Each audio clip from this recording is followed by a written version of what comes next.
My name is Symone Sanders. I have the privilege of serving as a senior advisor to the Biden for President campaign, and I am very, very excited to welcome you all to our first fundraiser specifically for the young professionals of the world with our very, very special guest, Mayor Pete Buttigieg. I cannot wait, everyone. I'm going to introduce Mayor Pete in just a second, but first I want to thank our amazing co-host, and I'm going to go, I have my little cheat sheet right here. I'm going to go down because I want to name our co-hosts.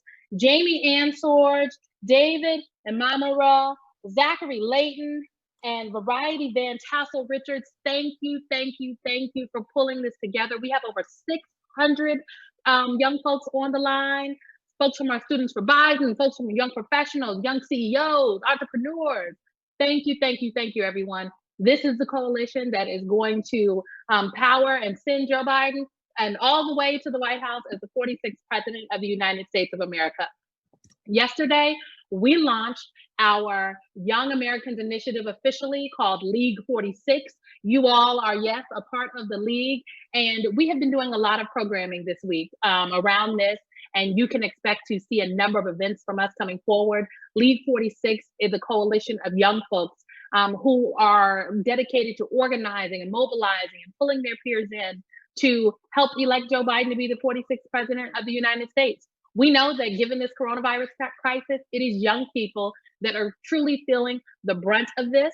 Millennials like myself who lived through the Great Recession are now feeling another financial blow. And the Generation Z has just been through the ringer themselves. So who better than us to get together, to organize, to connect, to fundraise, to mobilize people so that we can see that Biden recovery come 2021, a Biden recovery that will specifically benefit young people like ourselves. So we encourage you to find out more information about League 46 at www.joebiden.com/League46. So without further ado, let me just go ahead and introduce our special guest of the hour. Now, Mayor Pete Buttigieg is someone that needs no introduction, but I'm just going to tell you my own personal story about Mayor Pete. The last time I saw Mayor Pete in person, we were in Texas at something called the Chicken Shack, and Mayor Pete was endorsing Vice President Biden. It was a surprise endorsement. We put him he got on a plane that day, ran down in secret. We hopped out of the car, ran up to do this really amazing endorsement event under the lights. We had about 80 people there that we called to get there within 2 hours. They didn't know what they were coming for, and it was such a surprise. And then the rest of the event was Mayor Pete and Vice President Biden literally pushing through a crowd, taking pictures and selfies. They recorded some digital assets for the campaign. Then Mayor Pete had to go. So it was myself and one of Mayor Pete's staffers that literally shepherded him out of this venue because everybody wanted a photo with him. He was the hottest thing smoking right there at the Chicken Shack. So the last time I saw him, I was shoving him in the car and I was like, okay, I hope it was good. Bye. Let me know what else you need. So I'm very excited to be here with him tonight and be in conversation. So please give snaps to Mayor Pete, everybody. Pete Buttigieg, thank you for being with us tonight. Well, thanks so much, Symone. It's great to see you again under slightly less dramatic circumstances than last time. I can vouch for this. If you need to get out of a barbecue joint with a lot of people watching you promptly, you want Symone Sanders on your side. But also, if you're trying to become the next president of the United States, you want Symone Sanders on your side. I know that you and the team are doing such great work, not just day in, day out to make sure that we get Joe Biden elected, but also to adapt to this reality. No presidential campaign, probably since the Civil War, has faced such an abrupt change in the style and approach of what's possible in campaigning, and seeing what you're doing to get the message out. I think I saw 160 million views so far of content just from the vice president's home. Events like this, we always prided ourselves, Pete for America, on innovating to meet the moment. Little did we know that now that we're all part of this team together, just how imperative it was going to be to continue finding ways to innovate in getting out the vote and getting resources through the door and getting out the message. So just a big word of encouragement and support for everything that you're doing on the team to get that done. And a big thank you to everybody who brought this event together and is making it happen. I see on the list. A ton of people who were a big part of our effort. Verity, who I know is on the committee, was a big supporter, and so many of you. And it means a lot to me that you're now supporting Team Biden. And no matter how recently you came on board with this effort, we are all on the same team now, and it's so important. If you told me back when I was running for president, I think the stakes look high now, but in a few months they're going to be a lot bigger.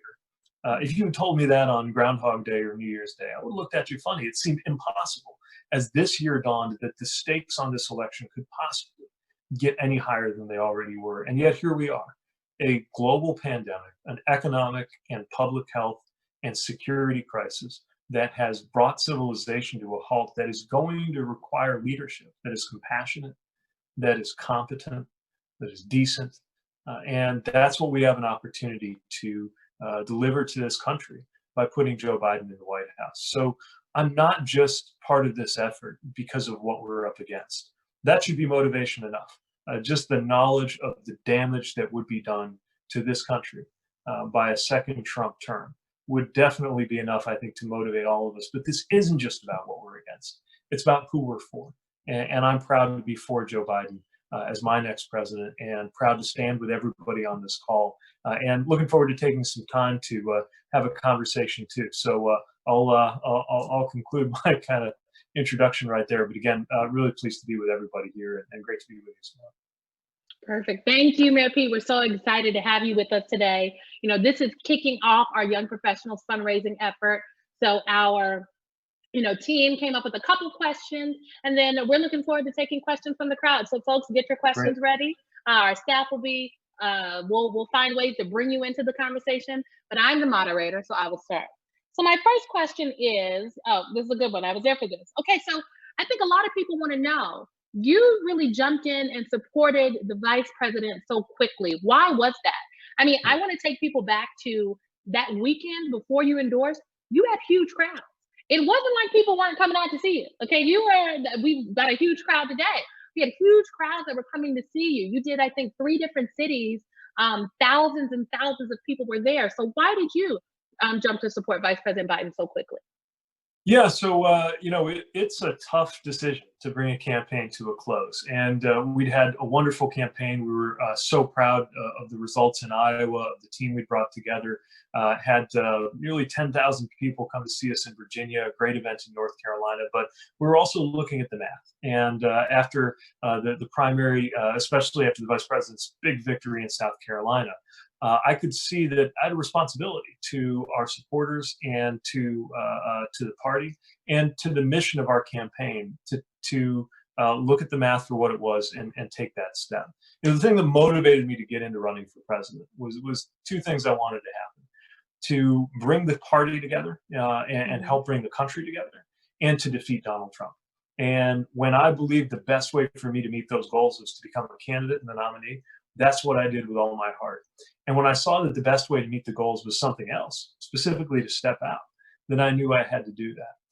That's not an easy decision to make, but it was a clear decision what to do next, because I knew that it would also have an effect and could have an impact what I had to say. We had so many wonderful supporters, so much energy, and so much was on the line with a number of votes coming up, that I want to make sure I was doing my part to bring the party together.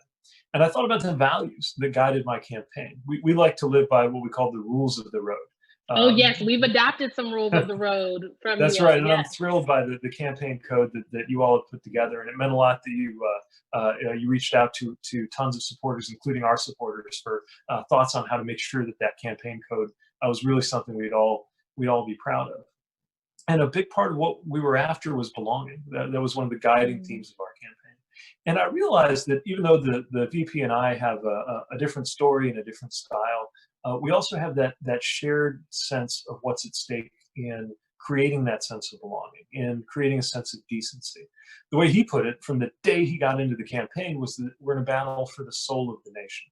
And that rhymes so much with how I view politics, which is that, yes, it's about having the right policies. Of course it is. And yes, it's about making sure we have competent administration. Lord knows we need more of that at a time like this. But it's even more than that.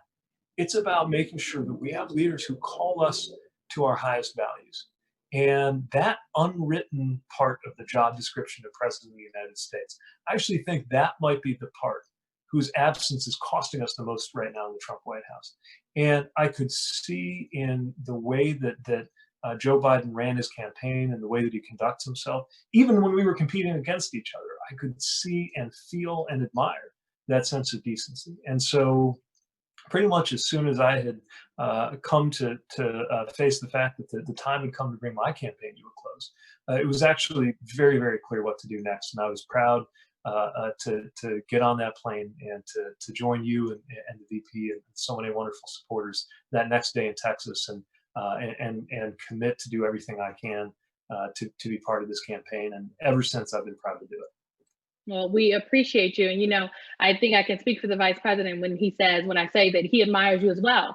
And I remember at that endorsement event when we were at that Good Barbecue joint, he talked about how you reminded him so much of his late son, Bo. And I can tell you that is the highest compliment that Joe Biden can give a person. So we really appreciate you, being on the team there and doing everything you can. Like, I think that's what's so great about yourself, is that you didn't just endorse and say, okay, this is what we got to do, and then go on and do everything else, because you've been doing amazing things. You hosted a night show or two. I've seen you out on the circuit, but you are actively working to ensure that we're doing everything we can to pull people in and organize folks for November. So with that being said, another question we have is, well, what do you think the biggest issue facing our generation is? People, you can list a laundry list of things, but what do you think is the biggest issue? Yeah. So I think it's hard to top climate in terms of something that is happening before our eyes. And we're living through the decisive years that will really decide whether we get on top of this, whether we conquer this issue, or whether it conquers us. And I think everyone in our generation, and certainly everyone in the generation to come, has so much at stake on that issue. I also think that how we deal with this global health crisis is going to really show the way for what it's going to be like to try to deal with climate. I mean, think about it. Here we have an issue that is something that's happening too fast for us to get on top of, or had been too fast for us to get on top of, but in the same time, a little bit slower than other emergencies. And so it can sneak up on us as a matter of human psychology. An issue where so much depends on listening to science and what scientists have to say, and putting that above politics. An issue that requires international coordination and cooperation. And an issue where it's important for us to make sure we stay out of the false choice between short-term economic satisfaction and long-term human and economic success. It is just as true for climate as it is for dealing with the pandemic. And so if we get this right, this could actually be an opportunity for us as a country, us as a species even, to build up the kind of muscle memory we need to take on an issue like this. Now, of course, there are so many other issues out there, from healthcare to economic justice and protecting our democracy itself. But what I would say about climate is it's a good example of what's at stake in coming together in November too. In the right now, during the primary, and also, by the way, after the election, if all goes well, during government, we'll continue to have that lively tug of war that we the robust debate, the robust debate, right, over how to do it, over exactly how, as a matter of policy design, to make sure that we get universal health care to every American, over exactly how is the best way to make sure that we lift the crushing burden of student debt, over exactly how to make sure that we meet the goals necessary to avoid climate catastrophe. We debated how when we were all on that stage, all 20 of us. We're going to debate how again when we have retaken the White House. But right now, the question that's about to be settled in November isn't how, it's whether. It's whether we're going to tackle climate. It's whether we're going to have a president who believes that we must act on climate change, as Joe Biden does, or a president who says it's a hoax.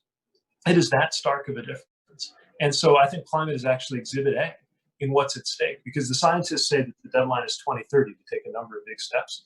But the real deadline is 2020, because if we don't have Joe Biden in office in January, we are never going to make it in time to the steps we've got to take by 2030, so that this planet is able to support a good quality of life by the 2050s, when we're all the current age of the current president. The urgency of now. I mean, you spoke to it so eloquently. Okay, we're going to take a couple questions in just a second, everyone. I did not forget about you. Get your questions ready.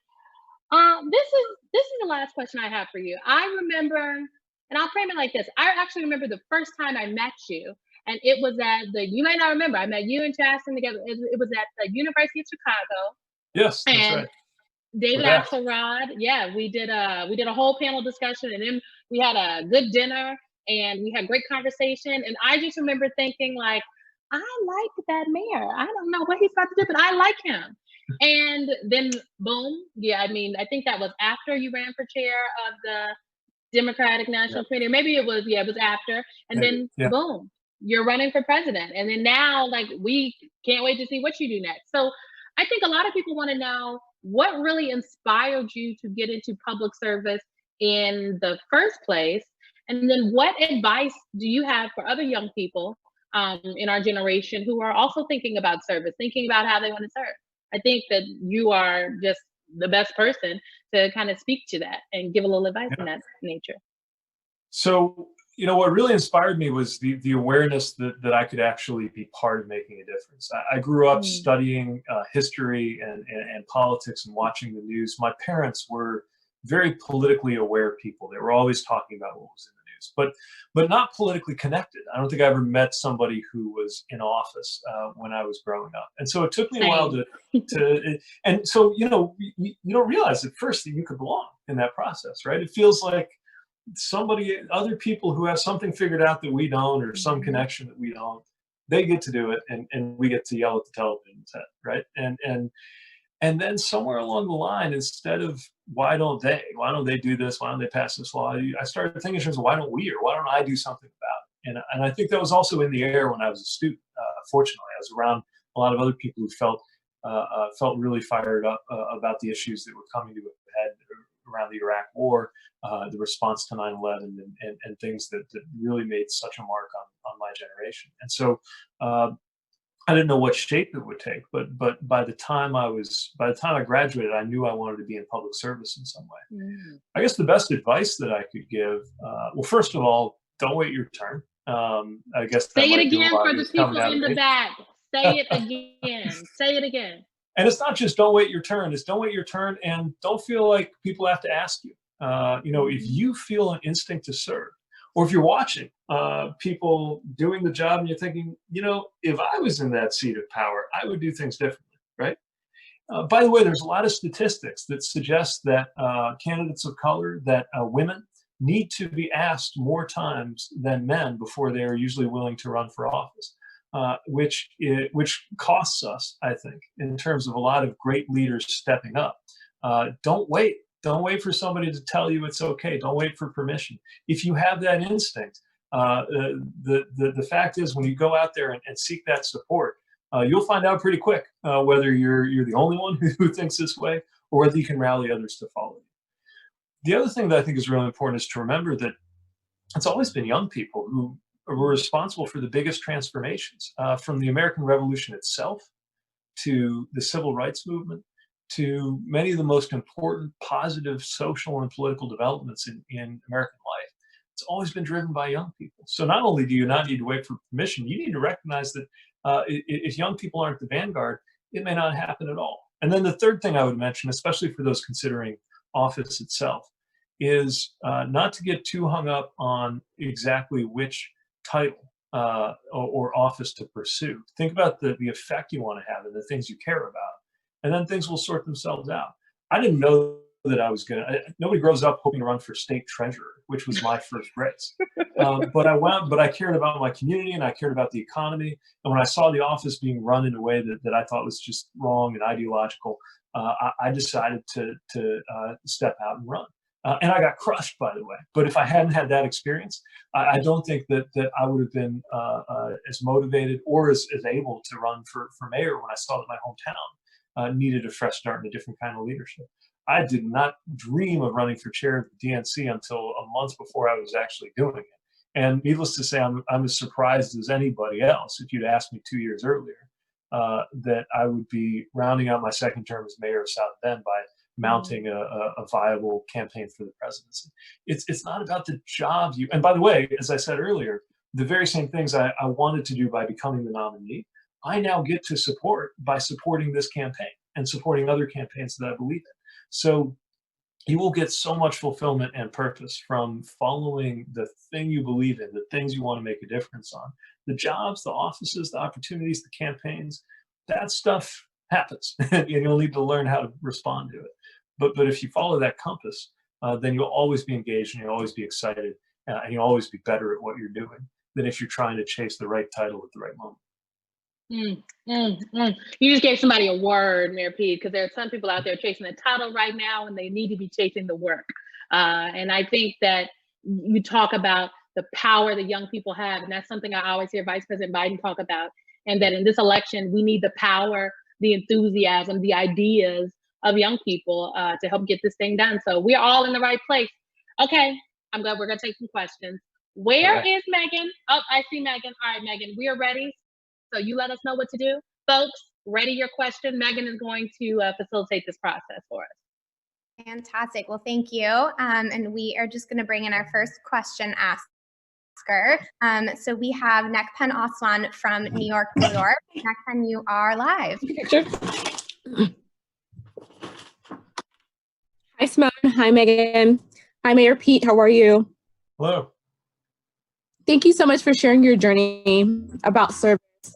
I'm a partner to a current active military veteran, and one of the things that we are, thinking about now is just how the impact of leadership at the top really can spill over to families who are giving service. I'd love to hear your thoughts about this current administration and what that impact for armed service men and women could be under Joe Biden. So it's first of all, thank you for what you're sharing with the country, because those who serve and also those who love those who serve give so much and aren't acknowledged. And we've seen such really crushing, I think, pressure on the morale of those who serve under this president. We saw it early on from the way he treated a Gold Star family to joking about how fun it would be to get a Purple Heart, or I can't remember his exact words, but that was pretty much what he suggested, to the more recent and really disturbing acts of punishing a war hero who spoke up about wrongdoing, pardoning a war criminal who was brought up on testimony from his own men, and certainly the treatment of a Navy captain who spoke up to protect the sailors and Marines that he was responsible for. We just see at every turn the consequences of having a president who doesn't seem to understand the concept of service. You contrast that to somebody like Joe Biden, who, first of all, as a senator, was always working to support those who serve, but also as a military dad. Symone mentioned one of the most humbling things that's ever happened to me was when the vice president compared me to his son, Bo.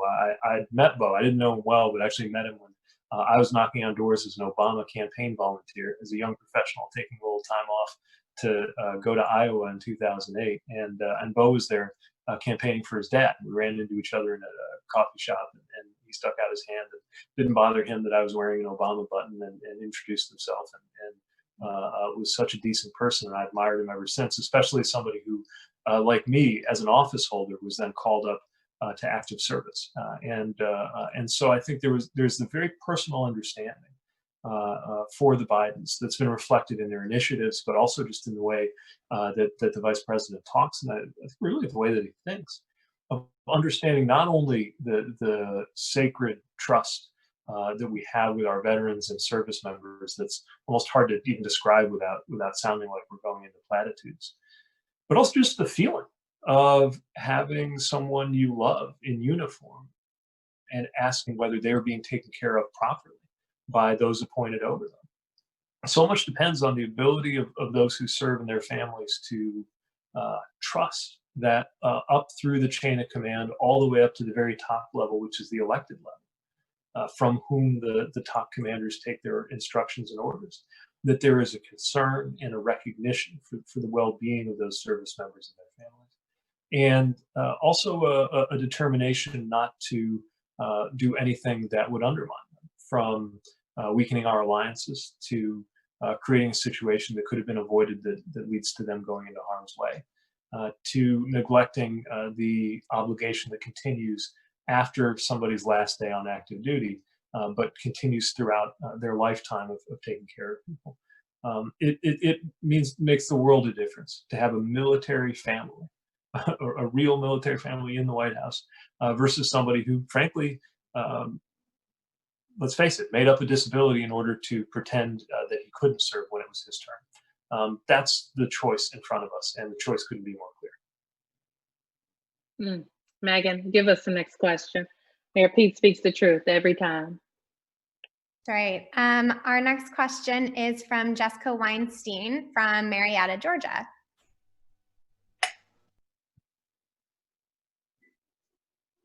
Hi, Mayor Pete. How are you? Nice to see you. Nice to see you too. So my question is that in 2016, 23.7 million young voters voted, but that's only half, about 50% of young voters. What can we do during this election to make sure we get out the young? Well, it's so important, and I'd love to hear Symone's thoughts on this too, but I'll share mine with you. I think the most important thing is to communicate to young people that they are those, I'd like to say we are those, but the younger you are, the more you have at stake in this election. In other words, the longer you're planning to be here, the more of an impact on your everyday life is going to result from whether this election goes well or whether it goes poorly. And that means having a president who thinks climate change is real, let alone has some idea of what to do about it, like the vice president who was on point for negotiating the Paris Climate Accord. Having a president who will surround himself with people who are not afraid to speak in factual terms, to challenge assumptions, and also, the vice president's repeatedly talked about his vision of the transitional role that his administration can play to create opportunities for a new generation. And at least in my interpretation of that, that's not just about a successor generation of people who can go into positions of public service, but it's really empowering a generation of Americans with policies, from relieving the crushing student debt load to creating new economic opportunities. In fact, I saw him speaking just today in very specific terms about the effect of a generation now that has had two major economic experiences dominating our lives: the financial crisis and now the pandemic. We've got to make sure that this is not the first generation in American history to wind up worse off economically than our parents, which could happen if everything stays the same, which is why we know we can't have things stay the same. So I guess what I'm saying is it's the substance, it's just the fact that the issues at stake are more burningly alive and pressing for young people than for anybody. And then it's the process. And I guess what I want to say, especially to the people on this call about process, is this. There's a lot of hand-wringing out there about whether this campaign or any campaign can find ways to effectively communicate through virtual channels, use technologies in the right way with everything changing around us. I guess what I would say is to anybody who cares about the outcome of this election, if you ever catch yourself saying, what are they going to do to reach young people or to more effectively use social media or whatever the concern of the day is, recognize that you are a big part of the answer to that question. The candidate's doing his part. I mean, he's giving a preposterous number of interviews and phone calls, and he's doing the work that a candidate's got to do. But all of us are also empowered to reach out to people in a human way, people in our personal networks who will listen more to somebody they know than anything they see in an ad or on television or from a stranger, to participate in these virtual field organizing events that go on that make it possible to do phone banks and other things not constrained by whether you're able to gather in person. And of course, to do things like this, to come together and generously chip in to make sure that the resources are there to get the word out. All of that is part of the answer too. So I may be preaching to the choir because this is a Zoom call full of young, activated people who want to make sure that we get more young, activated people. I just hope everybody here recognizes in the mirror a big part of the answer to that question, rather than expecting the campaign staff and the candidate alone can figure it out. Absolutely. I would just echo, it is going to take all of us. And frankly, that's what our League 46 initiative is all about. So it's our Students for Biden, and I know we have a number of Students for Biden actually on this call. Mayor, these are folks, you know, they joined in, they chipped in so they too could be a part, but it's also our Young Professionals Initiative and then our young elected officials. There are young folks like Mayor Pete, like Lieutenant Governor Garland Gilchrist in Michigan, like Mayor Woodfin in Birmingham, who are leading cities and initiatives, who have constituents who want to organize and bring some of their colleagues along, but also young people in their districts and in their cities and in their states. So we have a place for all of those folks. So I encourage y'all to go to joebiden.com/League46, reach out. There's a form on there for every single one of those groups. We had an organizing event tonight with our young elected officials. We had over 500 folks on the line with Mayor Bottoms. Our campaign manager hopped on to talk about what these folks can do. We'll be hosting mini Instagram town halls with our young elected officials. We're doing some engagement with Young Democrats of America, like on down the line, but we also need y'all to tell us what we should be doing. I know Jamie Answorth is on here. Jamie is like the ultimate organizer. He's a money man. He will help you raise some money, but he will also bring people into a room. So I am looking at you, Jamie, okay? We need to get together so we can do some stuff with the league, in addition to the wonderful efforts you all have powered tonight with this fundraiser. So thank you. We are just going to bring in our next question asker. Now we have Greg Nett on the line from Colby, Kansas. Where's Greg? I'm here. Can you hear me? Yes, we can hear you. How are you doing? I'm good. I'm in Colby. Oh, nobody ever calls on me. Thanks for joining us. The question that I put down when I first asked was about what do you think is going to be the most important issue that's going to come up once we get through this pandemic, financially, and blah, blah, blah, with the economy? So, you know, go ahead, Mayor. Go for it, Symone. Well, I mean, I would say, and I wonder if you agree with me, I think I more than anyone am waiting until the Rona, as I like to call it. Like I am heavily anticipating until the Rona is over. But the reality is that if and when we get Joe Biden elected this November, the coronavirus won't be gone by January. We're in the midst of an economic crisis and a public health crisis that's going to take a monumental FDR level effort to, you know, really like build back, as we've been saying, but also build back better than we were before. So I would just wonder if you agree with that like the economy and healthcare are actually two of the top issues that I'm seeing from folks across the board, especially young people, but it'll also be something that we'll carry with us for the next 1.5 years, 2 years in addressing this crisis. Yeah, I think that's exactly right. I mean, the reality is that we won't be going back to what we had before. And by the way, we shouldn't try. You know, a lot of the vulnerabilities and the fissures in our society helped set us up for a lot of the weaknesses that we're living through now. You look at something like racial and economic inequality that the virus exposed, yes, in the sense that it's showing just how unequal things like access to healthcare and even access to safer jobs are across racial lines. But also, the virus didn't just expose those flaws, it exploited them because people who were being required to work without sick leave, again, disproportionately Black and brown workers and lower wage earners, are also then more likely to be in a situation where they were going to be exposed to the virus, and helped it. That inequity helped it to spread. I guess my point is a lot of problems that we have tolerated in our political and social and economic arrangements, they've made us a less resilient society, directly harming those who have been impacted by these inequities and discrimination, but also directly harming the entire country and the entire national project. And so this is our chance to get that right. It's not possible to go back to the way we were before. We shouldn't expect that we can. And we actually have a chance to come out of this stronger than we ever were. We've got a chance to, in fact, I would argue that the question of how we're going to emerge from the pandemic is nothing less than the question of what the social and political and economic arrangements are going to be like that we live with for the rest of our lifetimes.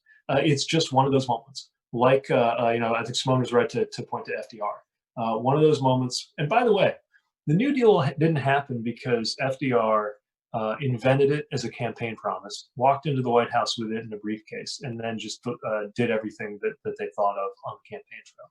It was a tough and important process of responding to economic realities and emergencies, guided by a set of values and willing to undertake a set of policy solutions. And I think that's what this is going to be like too. That's why it's so important that we have the right set of values guiding our leadership, but also that we understand that things are going to keep changing and keep developing. And the only long-term way to emerge from this a better country than we were before is to be one where there's less vulnerability. Well, let me give you one example that I think just sums it up. And I don't want to go down a rabbit hole or get too academic here, but I do think that this shines a light on so many things. So take what's going on with the unemployment benefit. Congress set the unemployment benefit at the level you need in order to live. And now we're finding a bit of an issue, which is that in some cases, it's actually more than some people were getting paid who are working full time. Now, to me, this is not an indication of a benefit being too generous. This is an indication of the unsustainable nature of the poverty wages that we're being paid. And we need to figure out a way not to just cram ourselves back into the box we used to be in, but to get to where that problem is not even conceptually possible. These are the kinds of things that are being exposed right now. They've been with us all along, but now that this emergency has shown a light on them, there is a moral as well as practical challenge to fix them. And that kind of big thinking is something that I think will flourish in the next administration. Needless to say, if Donald Trump is reelected, our chances of coming out of this stronger versus getting even more polarized, even more divided, and frankly, weaker. I think it's very obvious what our choice is. Absolutely. Megan? Thank you for that. We are going to bring in our next question asker now. We have Lauren Suma on the line from Port Washington, New York. And Lauren, you can go ahead and unmute yourself and share your video to ask your question. Okay. All right. Hey, Can you hear me? Lauren. Hi, Yes. Symone. Hi, Mayor Pete. How are you? Nice to see you. Sorry. So my question for you guys is, if Joe Biden were to call you up for advice and ask you how to improve voter turnout for minorities, what would you tell him? You know, I had this conversation with Joe Biden recently because obviously it is something we are talking about. Look, I hope many of you have had a chance to see our Path to Victory presentation. And if you haven't, I am more than happy, Megan, to, we can do another fundraiser and another event, but I'm more than happy to get on the phone with folks and we can pull together another event so I can give the full presentation. But let me give you the Cliff Notes version. The Cliff Notes version of that presentation is that we're going to compete everywhere. There are states that we need to protect. We don't think anything is safe. And so the protect states are states where we Democrats won in 2016 or 2012. And we need to ensure that we are protecting those and that we are competing there this cycle. Then there are states that we need to win back. These are places that Democrats won or lost in 2008 or 12. Won, pardon me, in 2008 or 12, but we lost them in 2016. And then there's these expansion states. It's like your Texas, your Georgia, your Arizona. Young people and people of color are a key part of that. Specifically in places like Michigan. If Michigan, to be clear, the majority of voters in the state are white voters. But in Wayne County, the county that Detroit sits in 2016, a 1% increase in turnout in Wayne County would have accounted for all of the votes that Secretary Clinton lost Michigan by. I'll let y'all sit with that for a second. So that means that we have to have a strategy for African-American voters, for Latino voters, for suburban voters, for white cotton to college, for white non-college educated voters, for college educated voters, for blue collar voters. And that is our strategy. So our coalition, we named that in our Path to Victory presentation, which is not just a presentation that lives on PowerPoint or on Zoom. This is how we are really putting together the strategy of our campaign. Campaigns are a general election campaign. The way we get to 270 is state by state. So we don't have a broad brush or cookie cutter approach. We are tailoring outreach state by state. So in Arizona, a place where we believe is a true battleground state for the first time, that means that we're investing in Latino voters, that we are investing in suburban voters, that we are building on the success that folks like Mark Kelly, the foundation that Mark Kelly has laid through his campaign. And then in places like Wisconsin, we're ensuring that we're talking to voters all over the state, but also making sure that we're turning out people in Milwaukee County, where a majority of African American voters are. So I'll tell you that we are really looking at this through true, like, as I like to say, meticulous surgical precision, because that is what it's going to take to win this election. So we're not taking anybody for granted. We're not leaving anything on the table. We're going to leave it all on the field. Excellent. That's wonderful. And Pete, if you had anything to add? The one thing I would just add to that, which I think sums it up really well, is that in my view, there's going to be a headwind and a tailwind. And the tailwind is that it's even more obvious than it already was, even more clear and urgent why we need a change in leadership. And that's one of the reasons why not only we're seeing very encouraging numbers right now for the vice president versus Trump, but it's also why the Senate, I think, is in play in a way we didn't necessarily believe was true a few months ago. For all of these substantive reasons, we're kind of on the front foot. There's an opposite force, and it's actually got to do with the mechanics of the elections. And I mentioned this in the context of your questions because we know that this is not just something to be laid at the feet of whether minorities choose to go vote. This is a question of the barriers that are put up when communities of color do. Means of suppression that disproportionately make it harder for voters of color to exercise their right. I mean, we all know what happened in Georgia. We know what has happened in so many cases. And so, with the active effort of the president to cast doubt on the legitimacy of vote by mail, and a lot of other steps that are being taken, we've got to be very vigilant. And again, we can't just put this all in the campaign. This is something the broader community of those who care about, I would argue, Democrats with a small d. Anybody who cares about democracy ought to be fired up about this, no matter how you're planning to vote. To make sure that we are standing up for universal access to ways to vote by home, and that we're also defending the importance of having safe means to vote in person. Because again, if you don't do it in the right way, vote by mail is not always enfranchising for everybody, and some of the most vulnerable people are actually those who might rely on safe methods for in-person voting. So we've got to be vigilant about making sure that the conduct of the elections is something that it takes place in a way that puts up no unfair barriers against eligible voters, because we know that they will stop at nothing to hold on to power. I want to thank you both so much. I think that is such an important issue and topic. And I think this is the most important election of our lifetime. And being a native Pennsylvania, from Pittsburgh originally, that's going to be a battleground state that we need to win. Indeed. Yeah, absolutely. Thank you, Lauren. And our next question is from Tyler DeSantos Tom. And Tyler is from Honolulu, Hawaii. Tyler, you can share your video and go ahead and ask your question. Aloha, Mayor Pete. Aloha, Symone. Hello. For generations before us, home ownership was part of the American dream. What will Joe do in his first 100 days to make it easier for millennials to buy their first homes? And for those who aren't able to or choose not to, what will he do to make people's rent more affordable and stable? So I will take homes, Mayor Pete. If you want to talk rent, I mean, I think there's as a mayor, this is something you actually have attacked with surgical, meticulous precision, like the ability for folks who want to buy to be able to do so, but also, the reality is some people want to just rent. They might not be there for a long time. I will say, in terms of home ownership, Vice President Biden has a plan for home ownership. We specifically have a plan that talks about a wealth creation agenda for communities of color.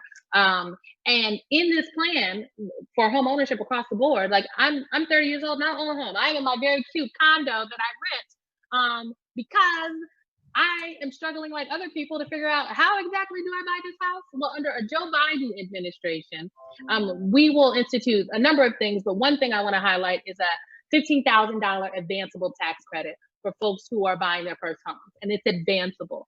Advanceable is very important because this does not mean that we wait till we fill out our taxes and then we get the $15,000 during tax time. No, that $15,000 advanceable tax credit is available to you when you are buying that home, when you are in the process of going through with your broker and whatnot, and going through the process with this program. And I think that's really important because the goal is to make housing, the ability to buy and own a home, accessible to everyone. For so many people, Black and brown communities especially, their wealth is in their homes. And in the financial crisis that we've previously gone through, in the crisis that we're in right now, people's ability to hold on to their homes was and is today in jeopardy. So Vice President Biden has a plan for that, as I like to say. But Mayor Pete, talk to us a little bit about, what about these people that just want to rent? Like, how can we make sure that there is just affordable housing across the board? Because there are people, I mean, I have friends who work really nice jobs, but they cannot afford to live in the communities where they work because it's so expensive. That's right. So I think, first of all, I think it's so important that there is that plan for making sure that there are supports for first-time homebuyers and for a generation whose best shot of building wealth is often through homes. And this is one of the biggest reasons why we see not only a racial income, but a racial wealth gap that's even bigger. Because usually when we talk about inheritance and wealth, we're visualizing, millionaires passing down wealth, and there's plenty of that going on. But so much of the wealth of what we would consider to be the middle class in America is inherited too, and it's made possible through home ownership. And we've got a lot of work to do as a country, making up for what were often systemic exclusions. Matter of fact, look at Mayor Pete. He has a book. He has a book on his shelf to reference. He has props, y'all. This is a good one if you want to get a sense of how housing discrimination got to be the way it is. It's called The Color of Law, and it explains not just what we know about redlining, but a lot of things about how federal housing policy worked in as recently, certainly within living memory, to make it harder for some than others to create that kind of wealth through home ownership. And I guess my point is, it took intention to create some of these problems, and so it's going to take intention and resources to address them too. Now, that's definitely true when it comes to home ownership. When it comes to rent, part of it's we got to make sure that there are more housing units simply available and support, and yes, sometimes press cities to make sure that there is inclusionary zoning and other steps that, as a mayor, I can tell you definitely are related to decisions made at the local level, but can make a huge difference in the availability of affordable housing. I guess the other thing I'd point out, though, that I think also is reflected in the vice president's agenda is that there's really two sides to a housing affordability problem, whether we're talking about ownership or whether we're talking about renting. Part of it is a housing problem, and part of it is an income problem. For example, here in South Bend, you can buy a home for what would sound like the cost of a parking space in a place like the Bay Area or Washington, D.C. or New York, or I know in Hawaii, the housing costs are very expensive too.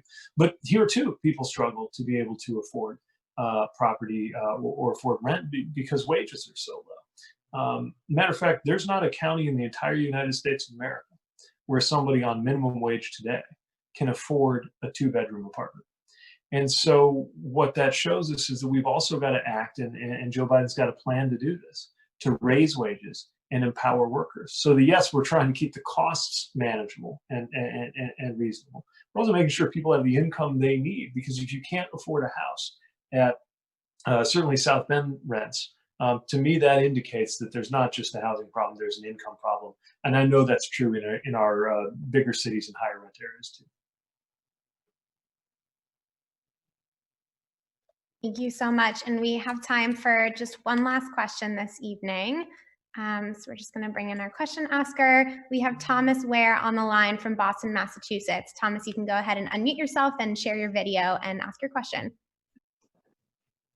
Okay. Hello, Mayor Pete. Hi, Symone. I wanted to ask a little bit about people talk a lot about get involved, make a difference, but a lot of times there's not a lot of sort of detail as to how to actually go about and do that. So I guess it would be nice to hear. It would be nice to hear a little bit about that. How to get involved, how to make a difference. I think this is an excellent question to end on. Mayor Pete talked about this.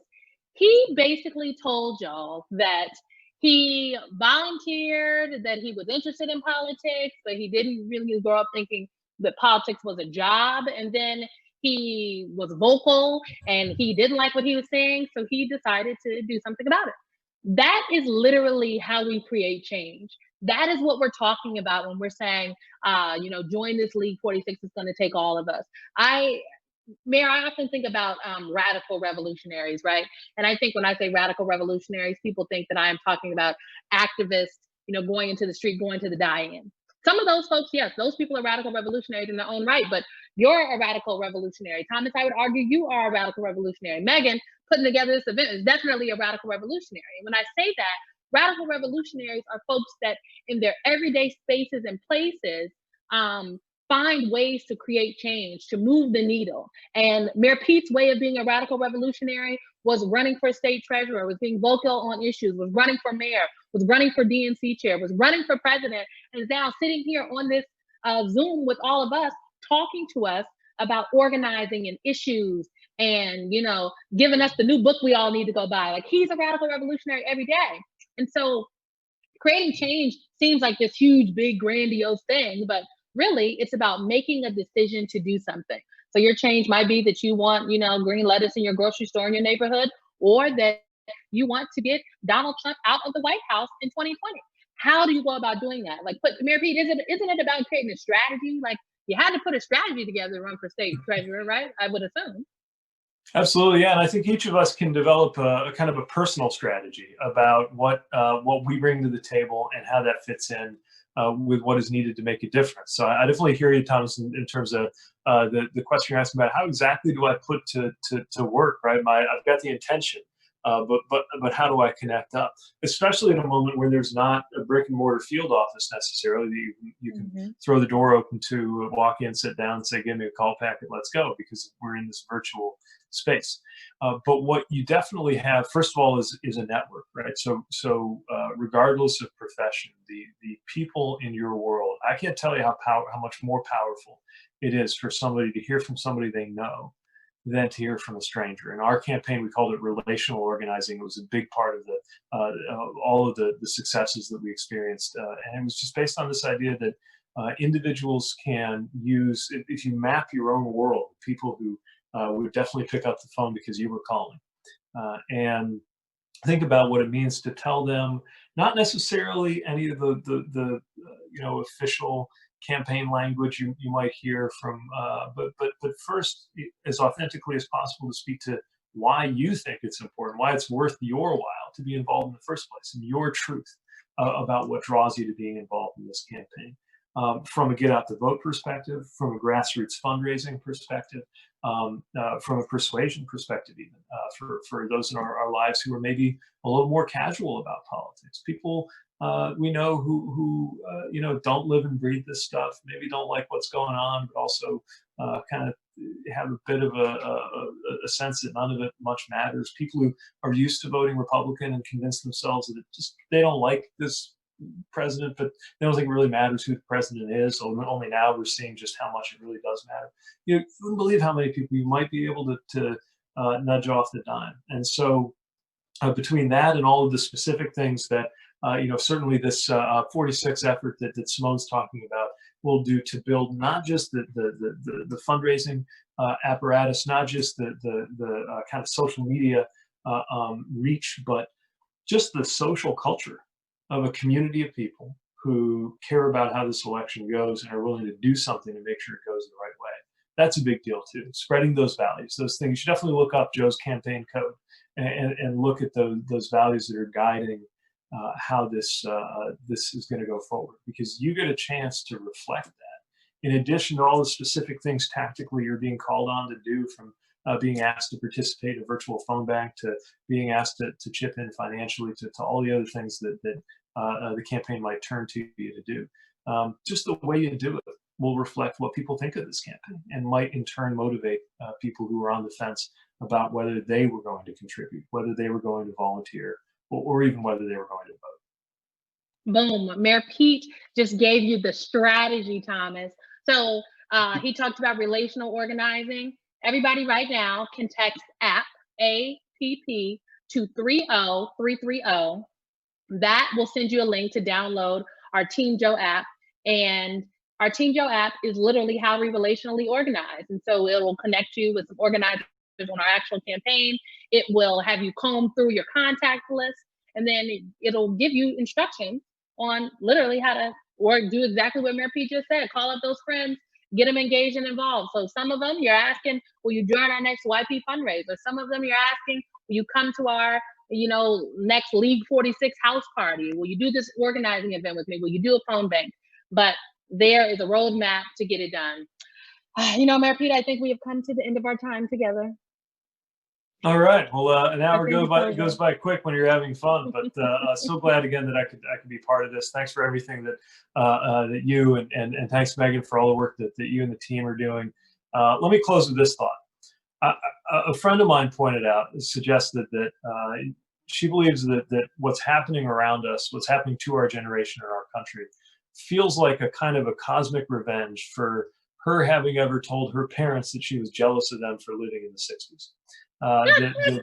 There are these moments in history of upheaval that maybe 30 years or 50 years later, looking back, it's romantic and it's exciting to imagine what it would have been like to be around at a moment of such consequence and drama. But when you're in it, it's not always fun. It can actually be very painful because, of course, the reason it's so full of drama and consequences is that so much is at stake, and there's such a clash of right and wrong, of suffering and of hope. And I think we're in one of those moments right now. It doesn't have the satisfaction of some of the dramas of other historical change because we have this slow motion disaster swirling around us. But these are exactly the kinds of moments that will define the role that our generation is going to play in world history and certainly in American history. And I can't think of a single day in that upcoming history that will decide how this decade will go, which will in turn decide how this century will go, than that big election day coming up in November that all of us, by being part of this call, by being part of this community of supporters, have a hand in doing something about. This is our moment to shape. It's one of those fork in the road moments to shape what the future is going to be like. Let's not miss this moment. Let's make sure that we are able to say to our grandkids, especially if they get snarky about what it was like to be alive back in the day, what it was like to be eligible to vote and contribute to a campaign way back at the dawn of the 2020s, that we were here, active, doing the right thing, and creating the change that we want to see in the world. Mayor Pete Buttigieg, ladies and gentlemen. Mayor, thank you so much, my friend. We appreciate your work, and we'll see you out there on the field. Sounds good. We'll see you on the trail. Thank you. Thanks, everyone.